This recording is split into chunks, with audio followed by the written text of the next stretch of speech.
Bismillahirrahmanirrahim. Assalamualaikum warahmatullahi wabarakatuh. Selamat pagi dan salam sejahtera untuk kita semua. Bapak dan Ibu, izinkan saya Haris Irianto, Widya Iswara BPSDM Provinsi DKI Jakarta, memberikan materi yang hari ini saya membawakan materi tentang konsep manajemen risiko. Untuk itu, mari kita sama-sama tonton video berikut ini. Tentang manajemen risiko, itu bicara tentang bagaimana kita menghadapi beragam ketidakpastian. Nah, ketidakpastian ini yang perlu kita kelola. Bahwa ketidakpastian menjadi penting ketika kita punya pengaruh terhadap tujuan tersebut, sehingga kita menyebutnya sebagai risiko. Nah, manajemen risiko memodifikasi risiko agar sesuai dengan kapasitas atau pengelolaan kita dan tercapainya tujuan yang sudah kita rencanakan. Selanjutnya, bahwa kemampuan merancang dan mengeksekusi strategi perlakuan risiko menentukan tingkat kematangan manajemen risiko kita. Nah, di sini bisa kita sama-sama lihat bahwa ada langkah-langkah dalam mengelola ketidakpastian. Yang pertama adalah mengidentifikasi ketidakpastian itu perlu ada sebuah hal-hal atau faktor-faktor ketidakpastian yang dapat mempengaruhi kinerja organisasi. Contohnya apa? Perubahan kebijakan, kondisi ekonomi, bencana alam, dan dinamika sosial politik. Nah, langkah yang kedua adalah bagaimana kita bisa menganalisis risiko. Setelah ketidakpastian diidentifikasi, maka organisasi harus menganalisis kemungkinan dampak risiko tersebut. Pencapaian tujuan organisasinya bisa kita lihat kembali. Bagaimana kita bisa menganalisis melibatkan penilaian terhadap seberapa besar dampak yang akan terjadi dan seberapa besar kemungkinan risiko tersebut terjadi. Nah, ketiga adalah menetapkan prioritas risiko.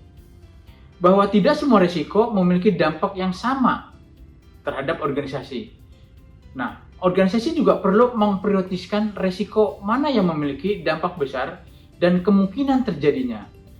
Apakah misalnya ini tinggi sehingga bisa membantu mereka lebih fokus kepada pengelolaan risiko yang paling signifikan terlebih dahulu. Yang keempat adalah mengembangkan rencana mitigasi.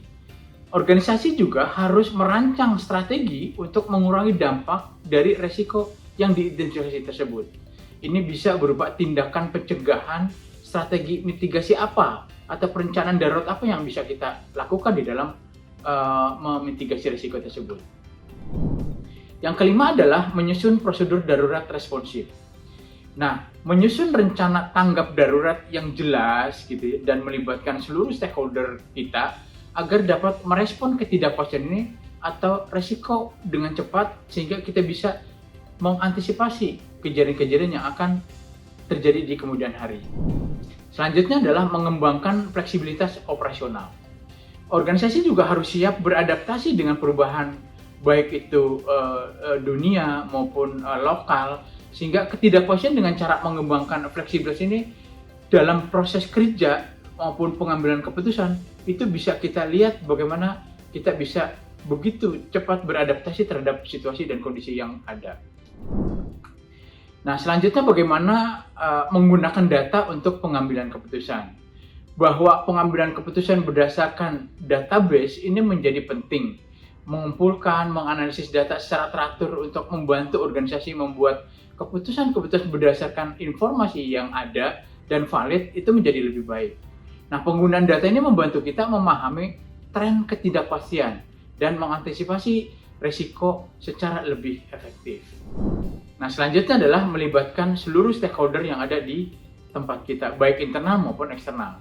Organisasi juga harus melibatkan masyarakat, sektor swasta, dan pemangku kepentingan lainnya dalam proses manajemen risiko. Untuk apa?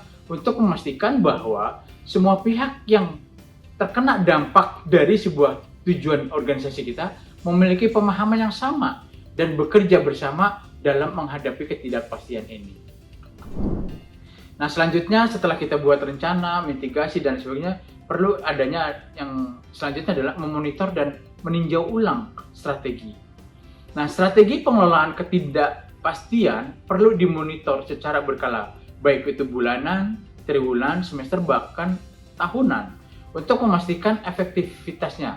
Apakah organisasi harus meninjau ulang strategi mitigasi dan segera merespon terhadap risiko-risiko yang telah diterapkan? Nah, bisa kita lakukan dengan cara penyesuaian-penyesuaian yang diperlukan berdasarkan perubahan kondisi atau informasi yang terbaru. Nah, selanjutnya adalah peningkatan kapasitas dan edukasi. Nah, ini yang menjadi penting juga, bahwa organisasi perlu terus-menerus meningkatkan kapasitas, baik itu knowledge manajemennya maupun mengelola ketidakpastian ini melalui pelatihan, edukasi, pembelajaran terus-menerus, learning organization dari pengalaman-pengalaman sebelumnya, sehingga kita bisa mendapatkan hal-hal yang memang perlu dilakukan, sebuah mitigasi agar ketidakpastian ini bisa kita antisipasi sejak dini. Demikian Bapak Ibu, untuk konteks dalam konsep manajemen risiko. Kita ketemu lagi dalam step berikut ini. Terima kasih.